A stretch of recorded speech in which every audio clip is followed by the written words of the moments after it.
প্রিয় ষষ্ঠ শ্রেণীর ছাত্রছাত্রী, 2025-এর রায় মার্টিন প্রশ্নবিচিত্রার প্রথম পর্যায়ক্রমিক মূল্যায়নে ভূগোলের 6 নম্বর স্কুলের সমস্ত প্রশ্নের উত্তরগুলো করে দিলাম।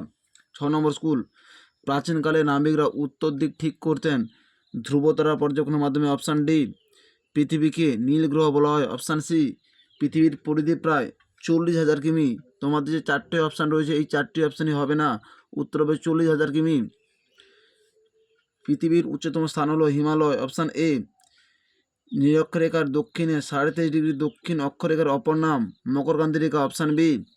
সূর্যকে সামনে রেখে পৃথিবী নিজের অক্ষের চারিদিকে পাক খায় পশ্চিম থেকে পূর্ব দিকে। Option B. 2-এর দাগে, ভারতের মূল ভূখণ্ডের দক্ষিণতম বিন্দু হলো কন্যাকুমারিকা। কারাকোরাম পর্বতের ড্যাশ ভারতের উচ্চতম পর্বতশৃঙ্গ।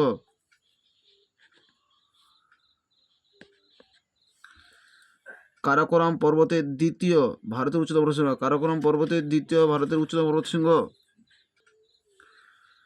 কারাকোরাম পর্বতের গডউইন অস্টিন দ্বিতীয় ভারতের উচ্চতম পর্বতশৃঙ্গ। কারাকোরাম পর্বতের গডউইন অস্টিন ভারতের দ্বিতীয় উচ্চতম পর্বতশৃঙ্গ। ভারতের 82 ডিগ্রি 30 মিনিট পূর্ব দ্রাঘিমার স্থানীয় সময়কে ভারতের প্রমাণ সময় বলা হয়। ভারতের সবচেয়ে জনপ্রিয় রাজ্যের নাম হলো সিকিম। পদ্মা ও যমুনার মিলিত প্রবাহকে মেঘনা নামে পরিচিত। পদ্মা ও যমুনার মিলিত প্রবাহ মেঘনা নামে পরিচিত। 3-এর দাগে, ছায়াবৃত্ত কি? 102 নম্বর পৃষ্ঠা 2-এর দাগে উত্তরটি তোমরা দেখো। 102 নম্বর পৃষ্ঠা 2-এর দাগে, ছায়াবৃত্ত কাকে বলে?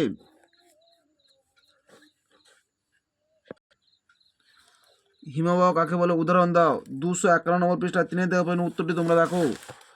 251 নম্বর পৃষ্ঠা, হিমবাহ কাকে বলে?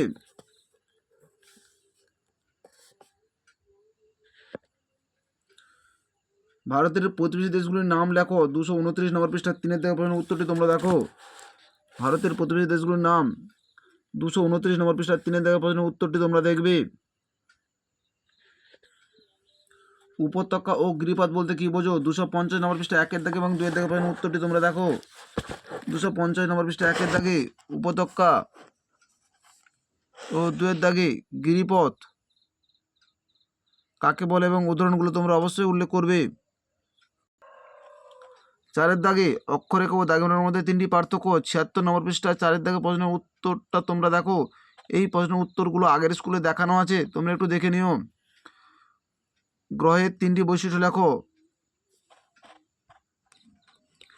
গ্রহের 3টি বৈশিষ্ট্য লেখো। 25 নম্বর পৃষ্ঠা 3-এর দাগের প্রশ্নের উত্তরটি তোমরা দেখো। 25 নম্বর পৃষ্ঠা 3-এর দাগে, নক্ষত্র ও গ্রহের মধ্যে পার্থক্য রয়েছে। বিষয়বস্তু উল্লেখ করে গ্রহের বৈশিষ্ট্যগুলো তোমরা উল্লেখ করবে। বিষয়বস্তু উল্লেখ করে গ্রহের বৈশিষ্ট্যগুলো তোমরা উল্লেখ করবে। সৌরজগৎ সম্বন্ধে লেখো। 34 নম্বর পৃষ্ঠা 18-এর দাগে, সন্ধ্যাতারা কি? 33 নম্বর পৃষ্ঠায় 13-এর দাগে উত্তরটি তোমরা দেখো। 34 নম্বর পৃষ্ঠায় 18-এর দাগে, সৌরঝড় কাকে বলে? 33 নম্বর পৃষ্ঠায় 13-এর দাগে উত্তরটি তোমরা দেখো।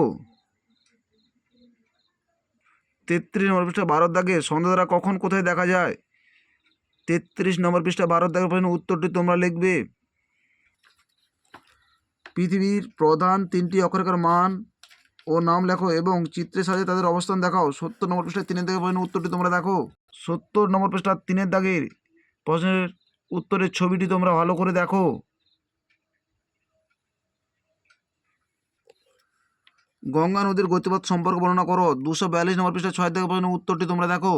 এই প্রশ্নের উত্তরটি আগের স্কুলে দেখানো আছে, তোমরা একটু দেখে নিও। ভারতের উত্তরের নদী গঠিত সমভূমি অঞ্চলের সংক্ষিপ্ত বিবরণ দাও। 239 নম্বর পৃষ্ঠায় 1-এর দাগে উত্তরটি তোমরা দেখো। 239 নম্বর পৃষ্ঠায় 1-এর দাগে উত্তরটি তোমরা দেখো।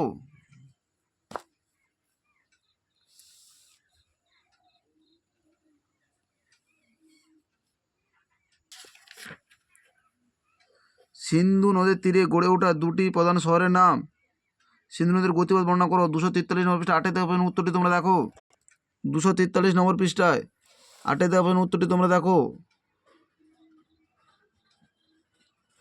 2টি শহরের নাম শ্রীনগর, লেহ প্রভৃতি। এই 2টি শহরের নাম তোমরা উল্লেখ করবে। পশ্চিমের মরু অঞ্চল সম্পর্কে লেখো। 246 নম্বর পৃষ্ঠা 10-এর দাগে উত্তরটি তোমরা দেখো। 246 নম্বর পৃষ্ঠায় 10-এর দাগে উত্তরটি তোমরা দেখো। লাক্ষাদ্বীপ কতগুলো দ্বীপের সমন্বয়ে গঠিত হয়েছে? 25টি। দুন কি 238 নম্বর পৃষ্ঠায় রয়েছে, তোমরা একটু দেখো। দুন কি 238 নম্বর পৃষ্ঠায় রয়েছে। শিবালিক বা হিমালয়ের মাঝের উপত্যকাকে বলা হয় দুন।